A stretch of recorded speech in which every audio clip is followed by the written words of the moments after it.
Alright, continuing on. I was having some problems there. I thought it was my battery, but it was actually my memory card, so I put a fresh one in.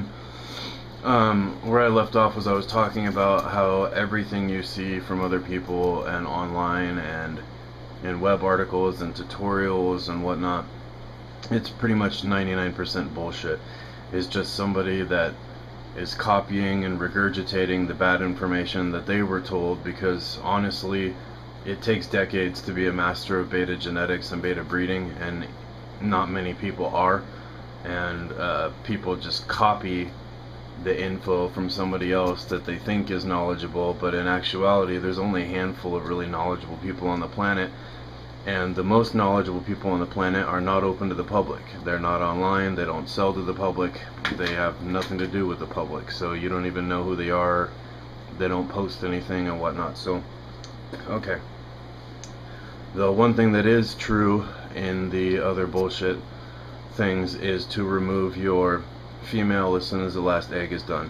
You also need to remove the male. You want to give him about 20 extra minutes so he can just add a couple extra bubbles beneath the eggs, and that'll help keep some of them in there a little bit. But any more than 20 or 30 minutes is not necessary, and you're going to lose more eggs the more time you leave them in there.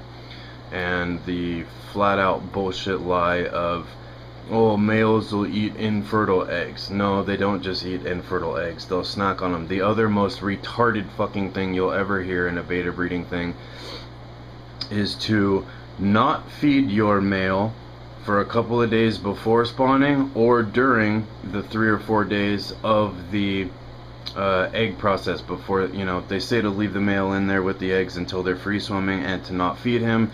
And they say that feeding him will actually trigger feeding behavior, and is more likely to eat more eggs and fry. That's the most retarded thing I've ever heard in my life, and don't do that, for the love of God. Like I said, ignore everything that you hear elsewhere, because it's all just regurgitated bullshit, bad information. If you don't feed your beta, all you're doing is starving your beta and making him deliriously hungry. If you don't feed your beta for those 3 or 4 days, especially if you add on the other couple days before spawning that they tell you not to feed, all you're going to have is one starving beta that's going to snack on those eggs even more. And they do not just eat the infertile eggs, they eat eggs, period. And there are some that are just bad egg eaters that will eat every egg.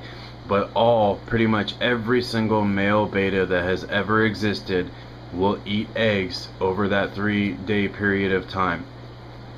As a beta breeding beginner, the deck is already stacked enough against you. Betas are the hardest fish in the world to breed and raise successfully and have your fries survive. So the deck's really stacked against you. You want to do everything you can to help tilt the odds back into your favor. And leaving the male in there is one of the worst things you can do. None of the eggs will fall out in the first 24 hours unless you disturb the water. Okay? And any eggs that fall out after 24 hours, they're only going to have 2 days until they hatch. So any eggs that hit the bottom and are down there for 48 hours that did not hatch, they were not going to hatch anyway. I know people see eggs on the bottom and they didn't hatch, and they're like, oh, they didn't hatch because they were on the bottom. No, they weren't going to hatch anyway. Being on the bottom had nothing to do with it. So it's the one of the dumbest things you'll hear is that kind of crap of you got to leave the male in there to deposit the eggs back into the nest after they fall out. If they fall out and hit the bottom and didn't hatch, they weren't going to hatch anyway. There's nothing you can do about that, okay?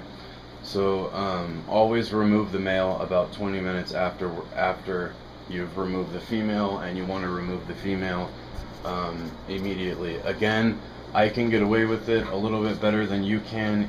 Even if you have a heater in your tank, you're still completely screwing your fry, and you're going to kill a bunch of them and have a much lower survival rate because of the way that it works, and it lowers the temps, and the temperature spikes and then cools and then spikes and then cools with the heater.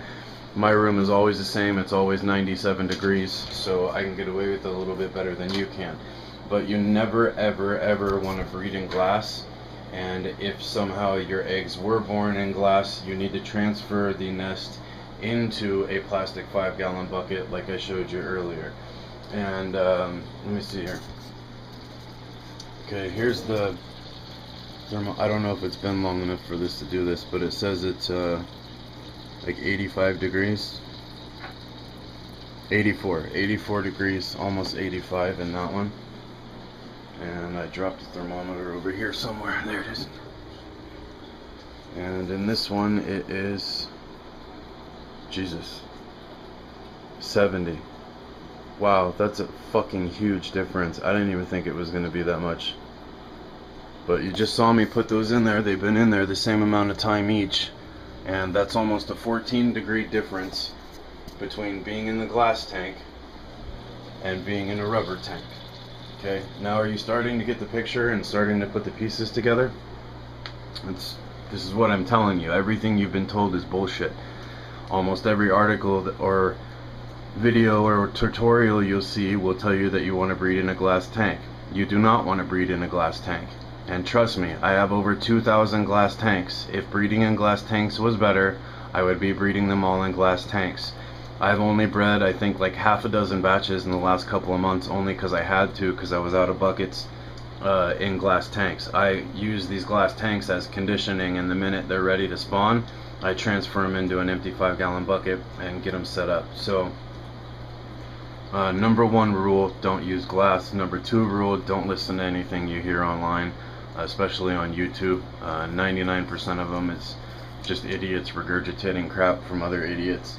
And a lot of them are kids that don't know what they're doing, and they see how-to videos somewhere else, so they do that. So if you actually want to have success, you want to actually learn from one of the best, and I am the most successful breeder on the planet.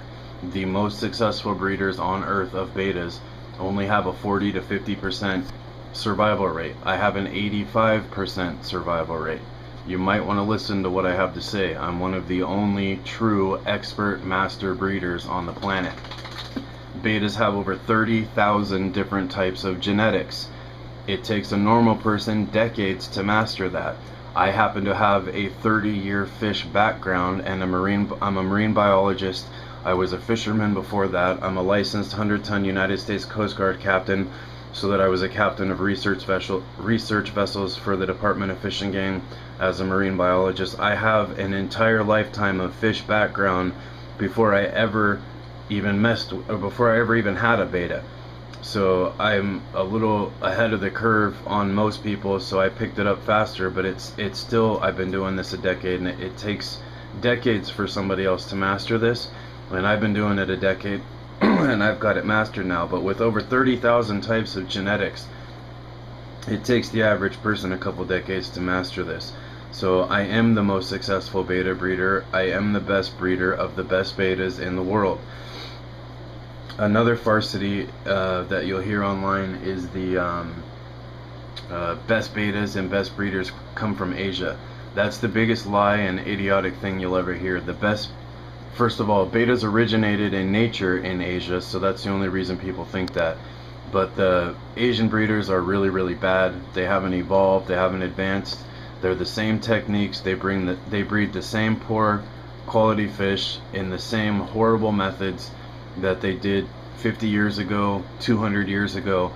In the 1800s, a group of roughly 100 of the smartest people on the planet, I'm talking Oxford professors, guys like that, scientists, doctors, the smartest guys in the world from Europe and the UK, they went and traveled and spent a great deal of time and money searching Asia and Malaysia and Thailand for the best betas in the world, and they brought them back home to the UK and to Europe.